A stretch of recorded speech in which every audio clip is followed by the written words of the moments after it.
Você já parou para pensar que talvez o que você chama de evangelho nem seja o verdadeiro evangelho? Muitos hoje estão caminhando na fé com base em um sistema de regras, performances ou aparências, e sem perceber, estão colocando confiança em algo que não salva, não transforma e não glorifica a Cristo. Talvez você tenha vivido debaixo de culpa porque achava que Deus só te aceitava quando você estava bem. Talvez tenha tentado se destacar entre os outros, se comparando, se sentindo mais espiritual ou até mais digno por causa das suas obras. Ou talvez você nem perceba, mas sua vida cristã tem sido marcada por medo, por pressão, por uma necessidade de aprovação constante. E tudo isso porque te ensinaram um evangelho que parece bíblico, mas está corrompido. Gálatas 2 é um chamado à liberdade. Um capítulo que desmascara as distorções do evangelho e revela o coração da fé cristã, a justificação pela graça, mediante a fé em Cristo. Neste vídeo, vamos juntos descobrir 4 grandes mentiras que muitos cristãos acreditam, e que Paulo desmascara com autoridade apostólica. Mentiras que adoecem a alma, sufocam a comunhão com Deus e paralisam o crescimento espiritual. Se você sente que está cansado da pressão religiosa, se carrega peso demais tentando agradar a Deus, ou se acha que precisa se consertar antes de se achegar a Ele, esse vídeo é para você. Porque hoje, a palavra vai quebrar máscaras e revelar o poder libertador do verdadeiro Evangelho. Prepare-se, porque não foi por acaso que você chegou até aqui. Esta mensagem vai transformar a forma como você enxerga os seus relacionamentos e aumentar sua fé. Ouça com atenção essa breve exposição bíblica, porque nela já está a resposta que você precisa. E logo depois, vamos refletir juntos sobre como essa verdade transforma vidas hoje. Fique até o fim desse vídeo e veja que esta porção foi preparada por Deus para você. Capítulo 2 da carta escrita aos Gálatas. 14 anos depois, fui outra vez a Jerusalém com Barnabé, levando também Tito. Fui em obediência a uma revelação. E lhes apresentei o evangelho que prego entre os gentios, mas fiz isso em particular aos que pareciam de maior influência, para não correr ou ter corrido em vão. Mas, nem mesmo Tito, que estava comigo, sendo grego, foi obrigado a submeter-se à circuncisão. E isto surgiu por causa dos falsos irmãos que se haviam infiltrado para espreitar a liberdade que temos em Cristo Jesus e nos reduzir à escravidão. A esses não nos submetemos por um instante sequer, para que a verdade do Evangelho permanecesse entre vocês. E, quanto àqueles que pareciam ser alguma coisa, o que eles foram, no passado, não me interessa. Deus não aceita a aparência do homem. Esses, digo, que pareciam ser de maior influência, nada me acrescentaram. Pelo contrário, quando viram que me havia sido confiado o Evangelho da incircuncisão, assim como a Pedro foi confiado o Evangelho da circuncisão, pois aquele que operou eficazmente em Pedro para o apostolado da circuncisão também operou eficazmente em mim para com os gentios. E, quando reconheceram a graça que me foi dada, Tiago, Cefas e João, que eram reputados colunas, estenderam a mim e a Barnabé a mão direita da comunhão, a fim de que nós fôssemos para os gentios e eles fossem para a circuncisão. Somente recomendaram que nos lembrássemos dos pobres, o que também me esforcei por fazer. Quando, porém, Cefas veio a Antioquia, resisti-lhe face a face, porque havia se tornado repreensível. De fato, antes de chegarem alguns da parte de Tiago, ele comia com os gentios. Quando, porém, chegaram, começou a afastar-se e, por fim, separou-se, temendo os da circuncisão. E também os demais judeus se fizeram hipócritas juntamente com ele, a ponto de o próprio Barnabé ter se deixado levar pela hipocrisia deles.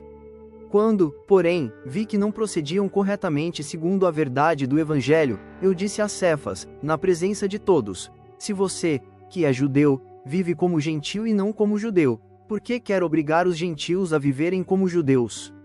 Nós, judeus por natureza e não pecadores dentre os gentios, sabendo, contudo, que o homem não é justificado por obras da lei, e sim mediante a fé em Jesus Cristo, também temos crido em Cristo Jesus, para que fôssemos justificados pela fé em Cristo e não por obras da lei, pois por obras da lei ninguém será justificado.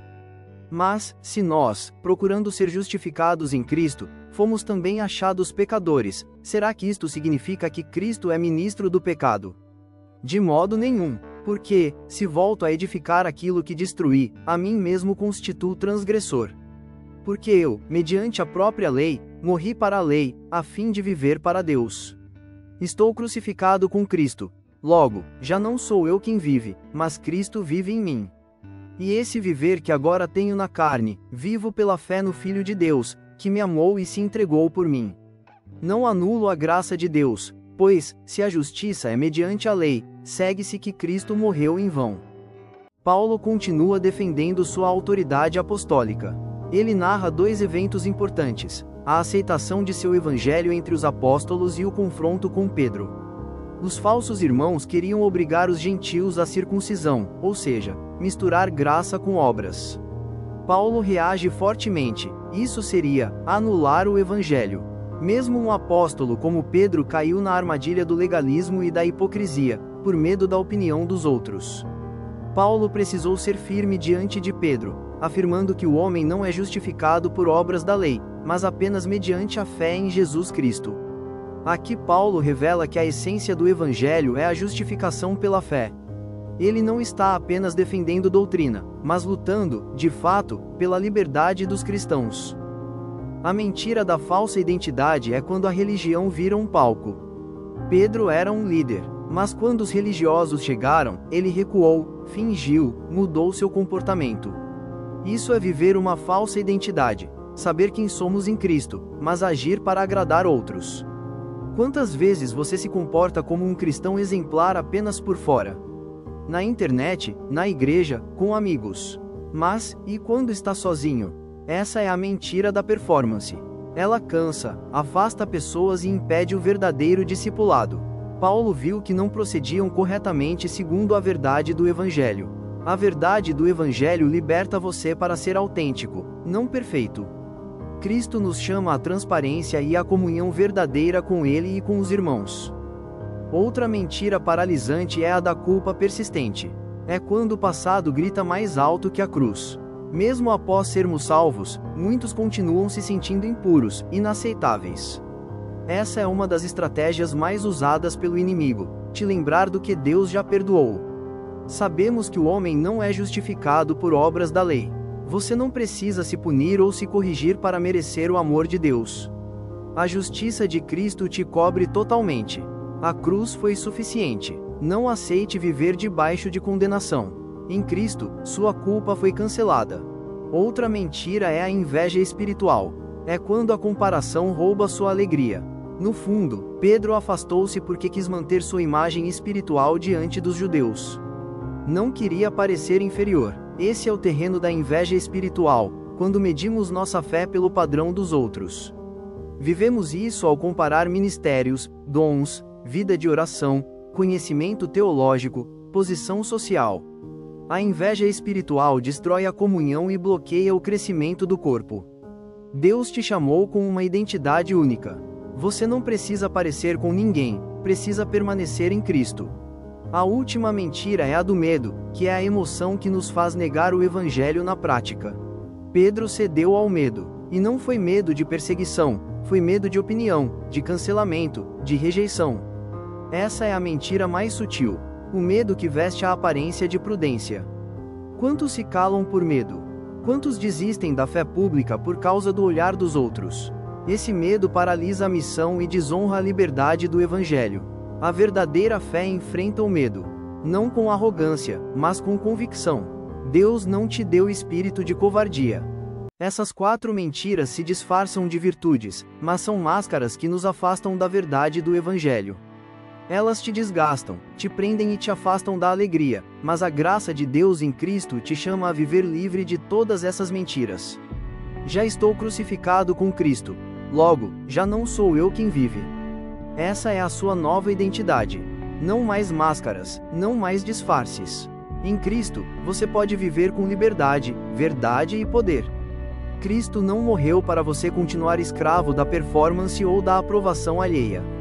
Ele morreu para que você viva com coragem, com fé e com propósito. Deixe nos comentários: chega de máscaras. Cristo vive em mim. Compartilhe essa mensagem com alguém que precisa dessa verdade hoje. Vamos crescer juntos na fé e no conhecimento da Palavra de Deus. Que a suficiência da Palavra continue transformando você, porções após porções. Deus te abençoe, a você que crê em seu nome e o busca. E antes de sair, lembre-se, curtir, se inscrever no canal, ativar o sininho e compartilhar esse vídeo. São atitudes simples que ajudam demais a levar a palavra de Deus a mais pessoas. São como ecos que levam a palavra de Deus adiante, alcançando quem talvez esteja a um clique de encontrar razão para a sua vida em Jesus. Quando você interage, o algoritmo do YouTube entende que essa mensagem é relevante e faz com que ela chegue a muitos outros corações.